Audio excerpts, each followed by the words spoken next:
Hello everyone, magandang araw po sa atin lahat sa mang panig po ng mundo.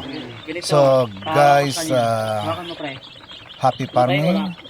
Gusto ko lang i-share sa inyo yung aking mga ginagawa sa aking farm. So tayo po ay nasa ibang bansa sa ngayon, pero may mga activity po tayong ginagawa sa Pilipinas. At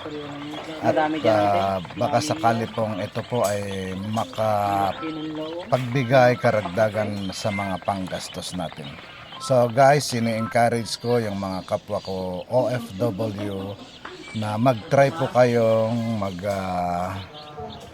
start ng kung ano-ano po para po sa ating nalalapit na pag for good at siyempre sa ganon makakadagdag po sa ating mga income. So eto guys yung mga pinapisa po namin. First incubate ko po ito nung ako ay nasa Pilipinas at complete vaccine na po sila.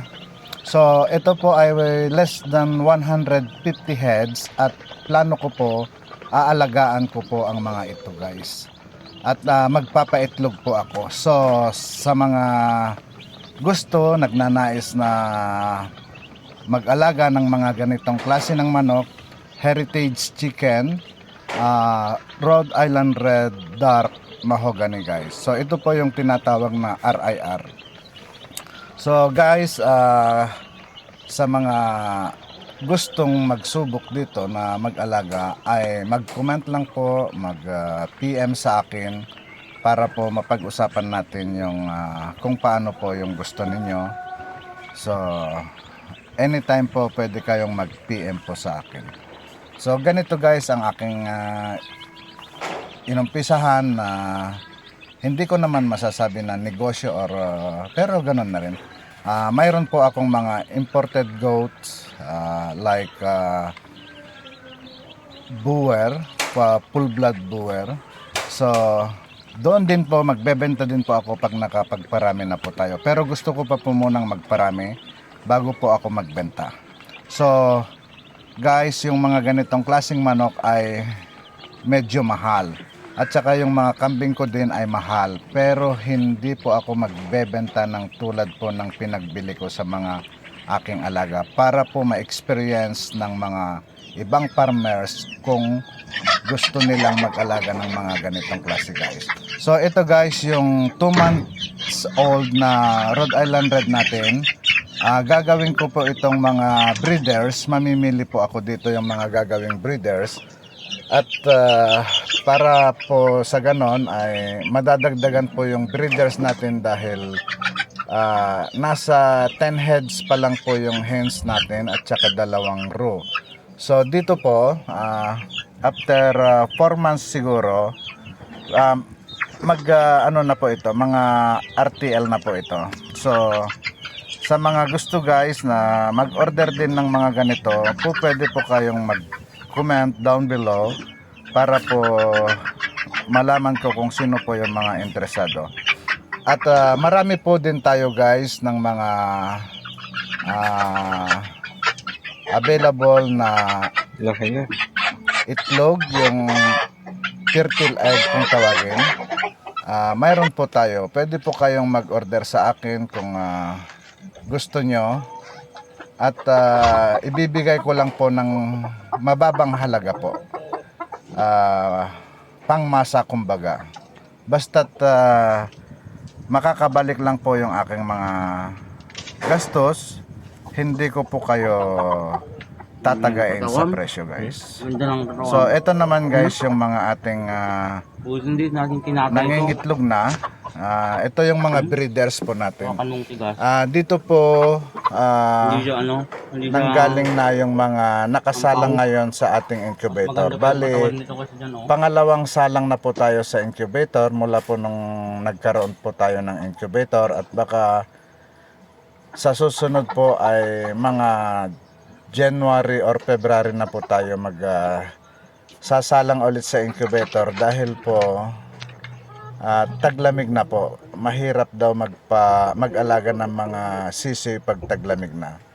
So, ganun lamang po. Kaya lang, kung gusto niyo pong mag-order sa akin, sabihin lang po ninyo para po maipag-prepare ko kayo kung may magkakagusto po.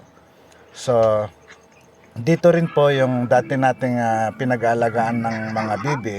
So, ibabalik po natin dito yung mga alaga natin. Mayroon na po tayong gansa, may pabo or turkey, at konting bibi na lang po yung sa atin dahil halos maubos nung ako po ay nagbakasyon. So dito po bali mag-i-start po tayo ulit. May mga kasama na naman po ako na mga hinair from General Santos City po yung aking tao.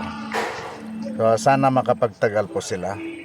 At eto, medyo kulang po tayo sa budget kaya pansamantala lalagyan na lang muna natin ng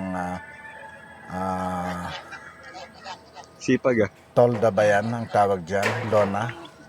So bahala na kayo guys kung ano ang tawag po natin dyan. So dito po ay bali mag-i-start po tayo ulit sa ating farm at sana gabayan po tayo ng ating Panginoong Diyos. At sa mga kababayan po natin na mga gusto mag-alaga ng ganitong klaseng manok, mag-PM po kayo sa akin. At ang mga subscriber ko naman po, thank you so much. Shout out po sa inyong lahat. Post na rin po sa inyong mga kaibigan para sa ganon ay malaman po nila na mayroon po tayong ganito sa Quirino Province po dahil ang layo-layo po ng mga pinagbibilhan po ng mga ganitong klaseng manok. So medyo yung pasahe pa lang po ay mahal na. So ngayon po mayroon na po tayo sa Quirino Province guys. So thank you so much sa aking mga followers at paki-comment lang po yung mga pangalan ninyo dahil sa susunod po ay magbibigay po tayo ng mga ano tawag doon? Regalo ba? Hindi ko alam. Sa mga gustong mag-alaga po ng mga ganitong manok, magbibigay po ako ng magpaparapol na rin po ako. Para magbibigay ako ng 10 heads pag umpisahan ninyo. Ganun lamang po. So thank you so much guys and God bless always.